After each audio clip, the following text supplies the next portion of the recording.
Java class 9 का second chapter में पिछला जो हमारा टॉपिक था वो क्या था? जावा क्या है, जावा का हिस्ट्री क्या है, और उसके बाद टाइप्स ऑफ जावा प्रोग्राम।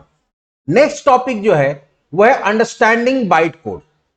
जब हम लोग ये फर्स्ट टॉपिक पढ़ रहे थे तो यहां लास्ट में एक लाइन लिखा होता है कि Java is a platform independent language. तो Java is a platform independent language का मतलब क्या हुआ? उस समय हम बोले थे कि जावा का प्रोग्राम को आप एक बार लिख के उसको जिस प्लेटफॉर्म पे चाहे उस प्लेटफॉर्म पे रन करा सकते हैं, जबकि ट्रेडिशनली जावा आने के पहले यह चीज नहीं होता था। तो आखिर जावा प्लेटफॉर्म इंडिपेंडेंट लैंग्वेज क्यों है? इसमें क्या ऐसा फीचर है जो बाकी लैंग्वेज जो उस समय था, अभी तो खैर बहुत सारा लैंग्वेज आ गया जो प्लेटफॉर्म इंडिपेंडेंट है, लेकिन जब जावा आया था उस समय फर्स्ट लैंग्वेज था जो कि प्लेटफॉर्म इंडिपेंडेंट था। तो इसके अंदर क्या ऐसा फीचर था कि जो किसको प्लेटफॉर्म इंडिपेंडेंट बनाता है? तो वो था बाइट कोड। क्या है? Byte code. जब फर्स्ट चैप्टर पढ़ रहे थे हम लोग तो वहां बार बार आपको बताया गया, जब हम लोग जनरेशन ऑफ प्रोग्रामिंग लैंग्वेज पढ़ रहे थे या टाइप्स ऑफ प्रोग्रामिंग लैंग्वेज पढ़ रहे थे, तो हम बताए थे कि पहला मशीन कोड था। तो मशीन कोड क्या होता था? वहां डायरेक्टली 0 1 में कोड लिखते थे तो उसको किसी भी तरह का ट्रांसलेशन का जरूरत नहीं पड़ता था। चलो वहां तो मामला खत्म हो गया।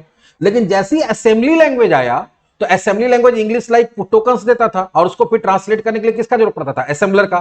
फिर जब प्रोग्रामिंग लैंग्वेज आया तो भी इंग्लिश लाइक कीवर्ड्स देता है, जिसको ट्रांसलेट करने के लिए इंटरप्रेटर या कंपाइलर का जरूरत पड़ता है। मतलब ट्रांसलेशन तो होता है, लेकिन जावा आने के पहले जो ट्रांसलेशन होता था वो होता था तुम्हारा मशीन स्पेसिफिक। जैसे मान लो कि एक कोई सी प्लस प्लस का प्रोग्राम, इसके पहले मान लो एक एग्जांपल लेते हैं, जो फेमस लैंग्वेज था वो क्या था? सी प्लस प्लस या सी का प्रोग्राम, सी प्लस प्लस का प्रोग्राम।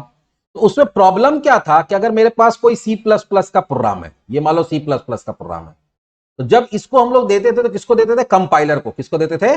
कंपाइलर को। तो कंपाइलर क्या करता था? उसका कोड जनरेट करता है।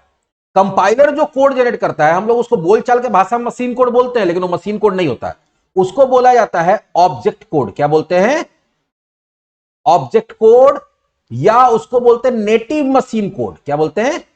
Native machine code. अब ये ऑब्जेक्ट कोड या नेटिव मशीन कोड और मशीन कोड में क्या डिफरेंस है?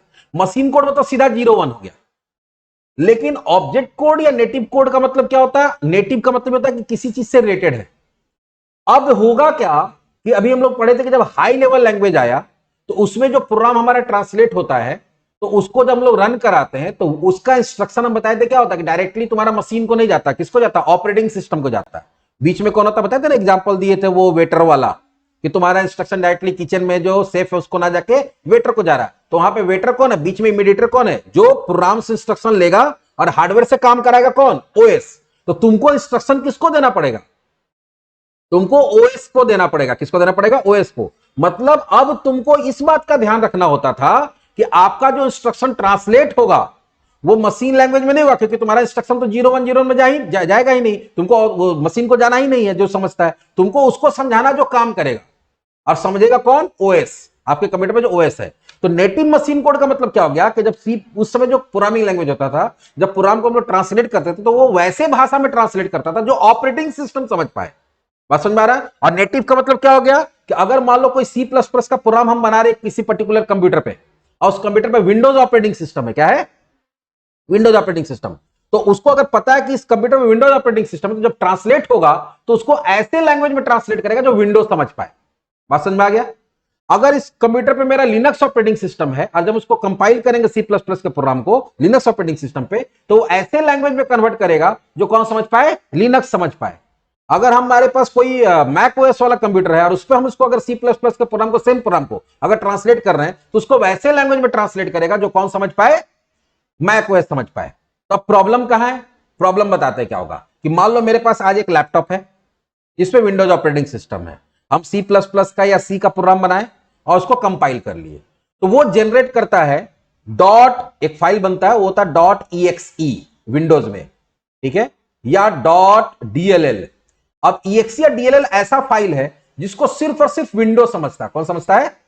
विंडो। तो हमको रन कराना होगा कौन सा फाइल? जो कंपाइल्ड कोड है। कंपाइल्ड कोड या तो EXE होगा या तो DLL होगा, और उसको कौन समझेगा? विंडो। अब मान लो कि कल हम लैपटॉप चेंज कर लिए, हम एप्पल का लैपटॉप ले आए और उस पर कौन सा ऑपरेटिंग सिस्टम है? मैक।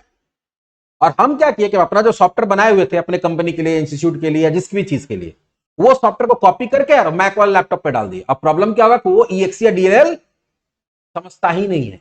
अब हम इसको रन कराने जाएंगे तो मैक रन ही नहीं करा पाएगा, बोलेगा भाई ये कौन सा भाषा में हमको इंस्ट्रक्शन दे रहा हूं, ये तो हमको समझ में आ ही नहीं रहा। तब तो क्या हो गया, इसी चीज को बोलते हैं प्लेटफॉर्म डिपेंडेंट, कि वो जो प्रोग्राम होता था वो एक प्लेटफॉर्म पे डिपेंडेंट होता था। मतलब अगर उसको विंडो के लिए बनाएगा तो विंडो पे रन करेगा, लिनक्स के लिए बनाएगा तो लिनक्स पे रन करेगा, और मैक पे बनाया गया तो मैक पे रन करेगा, किसी दूसरे प्लेटफॉर्म पे रन नहीं करेगा। बहुत बड़ा समस्या है, ये बहुत बड़ा समस्या हो गया। तो इसी चीज को सॉल्व किया जावा। बाकी लैंग्वेज में क्या था कि उसका जो ट्रांसलेटर होता था वो ऑपरेटिंग सिस्टम स्पेसिफिक होता था, कि जिस ऑपरेटिंग सिस्टम पे ट्रांसलेट कर रहा है उसी के हिसाब से ट्रांसलेट कर दिया। समझ रहा है, होता ना कि जहां जिसके पास है उसी में उसी रंग में ढल गया। जैसे जनरली देखते हो हम लोग यहां से देखोगे, यहां से कोई दिल्ली चला गया, अब वहां जाता वहीं के रंग ढंग में चला जाता, वहां से आएगा तेरे को मेरे को शुरू कर देगा। बात समझ में आ रहा है? यहां पे तो हम जैसे भी हम लोग बात कर रहे हैं, बिहार झारखंड जिंदाबाद, ठीक है। लेकिन वही कलकत्ता चले जाओ तो वहां साल भर 6 महीना रह लेगा, देखो उसको बांग्ला आ जाता है, वहां का जो रहन सहन है उसको पकड़ लेता, वहां का जो खान पान है उसको पकड़ लेता। तो आदमी क्या करता, अपने आप को एक्यूमुलेट कर लेता है। तो वो वही होता था कि विंडो में है तो विंडो में चला गया, लिनक्स है तो लिनक्स जैसा कर दिया। ये भाई साहब थोड़ा स्ट्रिक्ट है। इनका कहना है कि जावा का सोर्स कोड जब भी कंपाइल होगा तो वो ऑब्जेक्ट कोड या नेटिव ऑब्जेक्ट कोड नहीं देगा। मतलब वो ऑपरेटिंग सिस्टम का मुंह देख के ट्रांसलेट नहीं करेगा कि हम विंडो के लिए कर रहे हैं, कि हम लिनक्स के लिए कर रहे हैं, कि हम मैक के लिए कर रहे हैं। ये एक अलग ही भाषा में ट्रांसलेट करेगा। मतलब इसका जो कोड जनरेट होगा वो ना मशीन कोड होगा, ना वो जावा का कोड होगा, और ना वो नेटिव ऑब्जेक्ट कोड होगा। मतलब किसी ऑपरेटिंग सिस्टम के हिसाब से या उसके साथ कंपैटिबल वो ट्रांसलेट नहीं होगा। ये एक अलग भाषा बनाया जिसका नाम क्या दिया, बाइट कोड। तो Java source code converted into byte code after compilation instead of object code. तो वो ऑब्जेक्ट कोड ना देके क्या देता है, बाइट कोड देता। तो बाकी लैंग्वेज जावा के पहले क्या देता था, ऑब्जेक्ट कोड देता था, मशीन कोड नहीं देता था। फिर से बता दे रहे हैं, मशीन कोड सिर्फ कौन देता था, असेंबली लैंग्वेज देता था, और कोई नहीं देता था, असेंबलर देता था। बाकी सब ऑब्जेक्ट कोड देता था। और ऑब्जेक्ट कोड कैसा कोड होता था, ऐसा कोड होता था जो कोई खास टाइप का ऑपरेटिंग सिस्टम समझ सकता है। Byte code is an intermediate code. अब देखो यहां क्लियर कर दिया, बाइट कोड क्या होता है, इंटरमीडिएट होता है। इंटरमीडिएट मतलब बीच का। अब वो ना जावा का कोड रहा और ना वो ऑब्जेक्ट कोड या मशीन कोड रहा। मतलब ना तो उसको तुम समझ सकते हो क्योंकि जावा कोड रहेगा तो तुम समझ लोगे, और अगर वो ऑब्जेक्ट कोड रहेगा तो ऑपरेटिंग सिस्टम समझेगा, मशीन कोड रहेगा तो मशीन समझेगा। लेकिन बाइट कोड एक ऐसा कोड है जिसको ना तुम समझ सकते हो, ना ओएस समझ सकता है, ना मशीन समझ सकता। तो बोलोगे सर तो आसमान से गिरे खजूर पटक गए। पहले तो कम से कम कुछ तो ऑपरेटिंग सिस्टम समझ लेता था कि ठीक है, विंडो तो कम से कम समझ लेता था ना। अब तो आप बोले कि ना हम ही को समझ में आएगा क्योंकि जावा का कोड नहीं है बाइट कोड, है ना ऑब्जेक्ट कोड ऑपरेटिंग सिस्टम को समझ में आएगा क्योंकि ऑब्जेक्ट कोड नहीं है, ना मशीन को समझ में आएगा ना मशीन कोड नहीं है। तो फिर तो ये किसको कौन समझेगा भाई, तो इसको समझेगा।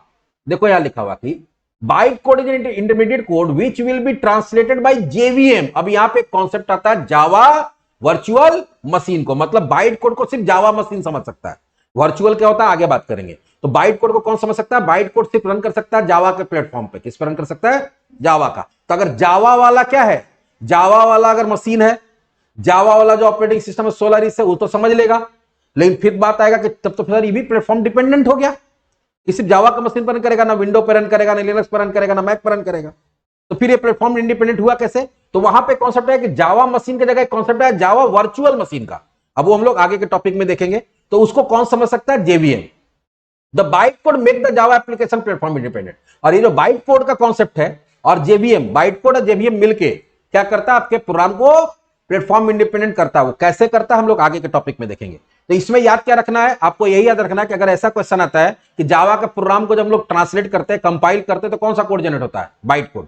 बाइट कोड क्या है, एक इंटरमीडिएट लैंग्वेज है, ये दूसरा पॉइंट याद रखना है। और बाइट कोड को कौन समझता है, जेवीएम समझता है, ये तीसरा पॉइंट याद रखना है इस पूरा जो टॉपिक बताया उसमें। और तीसरा चीज क्या है याद रखना है कि जो सोर्स कोड होता है, इसमें जावा का कोड लिखते हैं, जब उसको सेव किया जाता है तो उसका एक नाम देना होता है। तो नाम तो देंगे, लेकिन उसका एक्सटेंशन डॉट जावा होता है। उस फाइल का एक्सटेंशन क्या होता है, डॉट जावा। तो याद रखना है कि सोर्स कोड का एक्सटेंशन क्या होता है, डॉट जावा।